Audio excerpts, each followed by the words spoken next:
Hi hello అండి. ఎందుకు ఇలా మందారం చెట్టు ఇలా ప్రతిసారి చూపిస్తున్నాను అనుకుంటున్నారా? మరి తప్పదండి. ఎందుకంటే ఇంత చిన్న మొక్కకి ఇన్ని పువ్వులు, ఇన్ని మొగ్గలు వస్తుంటే ఎవరైనా చూస్తూ ఊరుకుంటారా?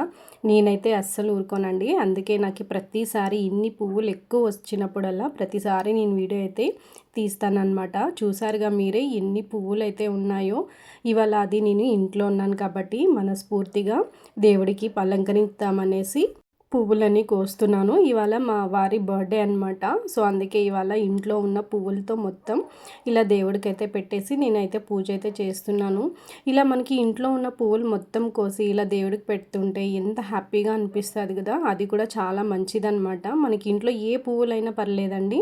ఇలా మందారం పువ్వులనే కాదు, ఏ పువ్వులైనా కూడా మనం అప్పటికప్పుడు ఇలా కోసి దేవుడికైతే పెడితే చాలా మంచిదన్నమాట.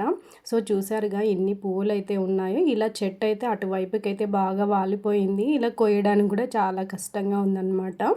ఇలా ఇంట్లో ఉన్నప్పుడు అది టైం ఉన్నప్పుడు ఇలా నేను కోసి దేవుడికైతే పెడతానన్నమాట. ఇలా కొంచెం ఈరోజు బాగా టైం ఉంది కాబట్టి ఇలా మనస్ఫూర్తిగా దేవుడికైతే పువ్వులు కోసి పెడుతున్నాను.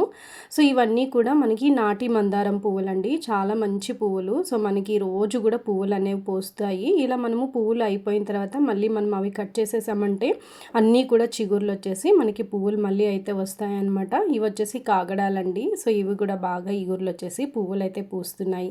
ఇంకా ఇలా మొత్తానికి పువ్వులన్నీ అయితే కోసేసుకున్నాను అనమాట. ఇక్కడ చూసారుగా ఈ చిన్న బుట్ట అండి, ఎంత బాగుంది కదా.